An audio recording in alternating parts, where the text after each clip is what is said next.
Hello everyone, Satorn here with another quick Vicky 3 tutorial. This time is about infamy and the 5 things you need to know about it, so let's get into it. Before we get into the 5 points, how do you get infamy? Well, it's when you do diplomatic plays or you start wars with other countries for different things.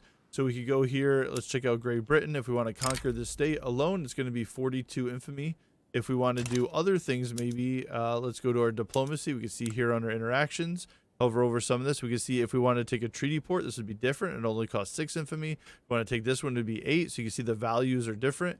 And another way is also that commonly you'll use is expel diplomats if you really need to deteriorate your relationship with another country in a quick amount of time, but it's going to cost you a flat 10 infamy. So number one, why do we care about infamy? If you hover over to give you some detail here, but pretty much is the great powers are watching all the time, right? So if all of a sudden you're kind of getting out of line and maybe taking a little bit too much that you should in war goals and in peace deals, their attitude will change towards you. And what happens is there's different levels of infamy. You can see here we're at infamous, and that's at 30. If you get over 100 is what you need to worry about. That's when you become a pariah. And when this happens, then the great powers and other countries have the option of using a new diplomatic play called contain threat. What they could do is they could all go after you and they could break you apart. So that's what you got to worry about. Reason number 2 to care about infamy is pretty much any actions that you take that do cause infamy. So let's try to conquer the state here. You can see it will also cause a diplomatic incident, and this will happen in Indochina. What happens is we reduce our relationship with every country that's in that strategic region. You can see here it's the 7 countries and telling you what will happen with your relations. So it'll be a minus 21.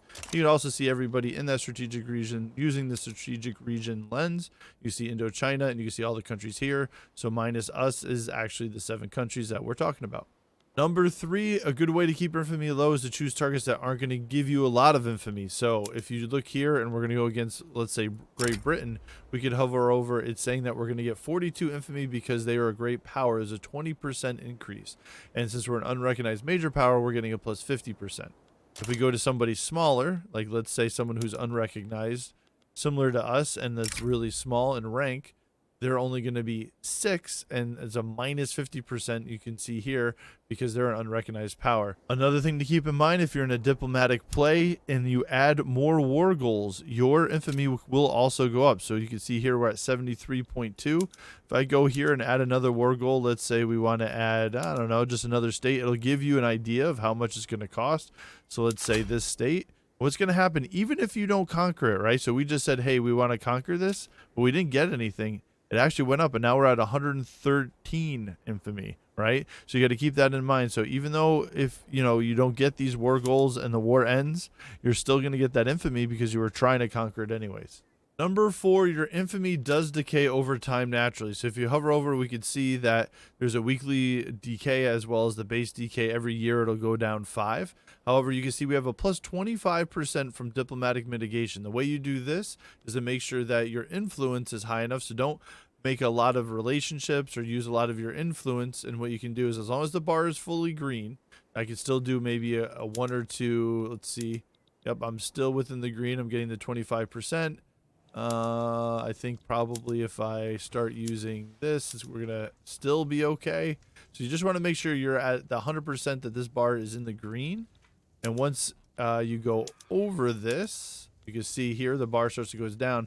Now we're only at a 20% infamy decay. So you want to try to keep that at 100%. Last but not least, number 5 is your maintenance costs for influence will go up as your infamy goes up. So you see here we're getting a plus 37. So that's for everything. If you're forming defensive pacts or trade agreements, it's all going to cost more, which is going to make it even harder to get your infamy down, right? Because you want to keep this balance. So you're getting the 25% infamy decay. So just keep that in mind as you keep collecting more infamy or going to war. Make sure you take a look at all your packs and make sure you got enough influence to be able to handle it. I hope you all found this video useful. If you're a new player, again, be careful. Keep an eye on your infamy, because if you become a pariah, the great powers are coming after you. Hit that like, subscribe, and notification button. They're free. And as always, for the swarm.